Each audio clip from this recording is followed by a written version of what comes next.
Hello everyone and welcome to today's video. Now today I'm going to be talking about the Formula 1 Brazilian Grand Prix results only for F1. As you can see, I am in a different backdrop. I'm just staying in a hotel just for a week for something related to my personal life. But we are here to talk about the Brazilian Grand Prix, and it was definitely very chaotic. So let's first off, let's first talk about next week's race, or next 3 weeks race, which will be at Las Vegas only for F1, and that will be on the 21st to the 23rd of November. So that'll be during, I think it's Thursday and Saturday, I believe. I'm pretty sure over in Las Vegas, because I know they have weird scheduling in Vegas. That's all I really remember.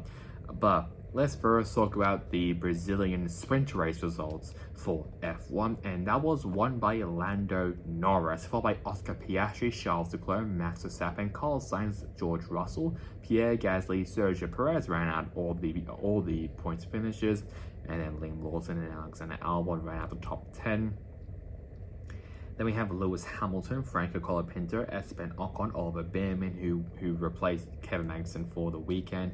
Magnussen, I'm pretty sure, was ill, so Haas just made the decision to replace him with next year's replacement of Oliver Bearman, followed by Yuki Tsunoda, Valtteri Bottas, Zhou Guanyu, Fernando Alonso, Lance Stroll, and the only retirement during our race was Nico Hulkenberg, and it was a weekend to forget for Nico Hulkenberg, as we now jump to the main race that was won by Max Verstappen, followed by Esteban Ocon and Pierre Gasly. I mean, who saw the two Alpine drivers getting the podium in 2024? No one had that on their bingo card.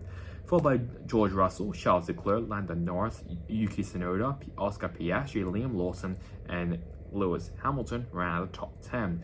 Followed by Sergio Perez, Oliver Bearman, Valtteri Bottas, Fernando Alonso, Zhou Guanyu ran out all their classified finishes.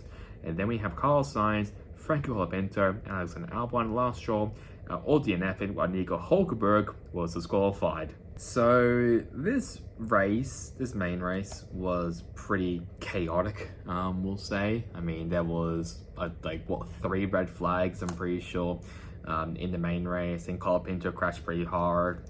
I think Albon as well. Lance Stroll crashed in a formation lap somehow. That's like something I've never seen before. Like, I know, like, I think who was like Schumacher and it's a Jordan driver, I believe, in China 2004, I believe, on the way to the grid. I know they crashed, but I have never seen like someone crash on the formation lap. It probably has happened before, I just can't remember when. Like, obviously I know, like, I've seen drivers like retire like before the race starts, like Kimi Räikkönen, for example, in 2017 in Malaysia, I believe, but I don't think I've actually ever seen someone crash in the formation lap. I mean, that is something I'm quite surprised about. It probably has happened before in F1 history, I just can't really remember, but that's something that it's very Lance Stroll-like, to be fair. Lance Stroll is, how to put this lightly, not the greatest F1 driver that we've seen from Canada, or even in general. I mean, he has just been shocking this entire season against his teammate Fernando Alonso, who, yes, has also been a bit shocking, but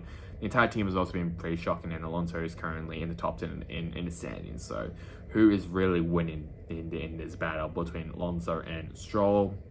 As for Hulkenberg, he was disqualified because I think he got help from a crane, I believe, or basically got assistance, which really questions of the situation over, I know this is like a couple years ago, but like in 2007 in the Nürburgring where Lewis Hamilton got assistance and he didn't get black flagged or anything. So it's kind of like, how come that Hamilton didn't get black flagged then, or didn't get disqualified, but Hulkenberg got disqualified? So it's kind of this weird situation there.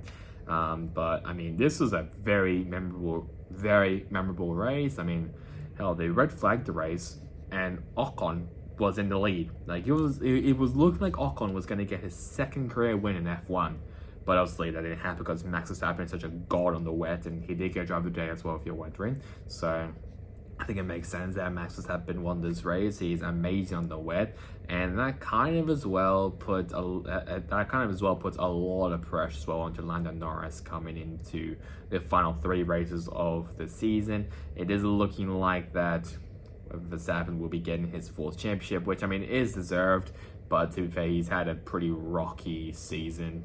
I mean, it hasn't been dominant like 2022 or 2023, for example. It's been a bit more rocky and a bit more inconsistent as well from his end. And speaking of the standings, let's talk about it. So, F1 standings as of right now, Max Verstappen is still in the lead, followed by Lando Norris, Charles Leclerc, Oscar Piastri, Carlos Sainz, George Russell, Lewis Hamilton, Sergio Perez, Fernando Alonso, and Nico Hulkenberg after his nightmare of a weekend, still in the top 10. Then we have Yuki Tsunoda, Pierre Gasly, Lance Stroll, Esteban Ocon, Kevin Magnussen, who sat out for this race, Alexander Albon, Daniel Ricciardo, who is no longer racing F1, Oliver Bearman, who's basically leading out of Super Sub, Franco Colapinto, Liam Lawson ran out of top 10. Zhou Guan Yu, Logan Sargent, and Valtteri Bottas ran out all the standings, I should say. Yes, there are 23 of them, and yes, Bottas is behind Sargent. That's really saying something. But yeah, pretty good racer in my opinion in Brazil. Very entertaining from what I've heard from people on Twitter, and as well from people that I know who did watch the race at like 5 in the morning my time or something. So at least that's definitely a good sign there for F1. But that's really bad for me. Hope you guys enjoyed it. Catch you guys next time in the next one. Goodbye.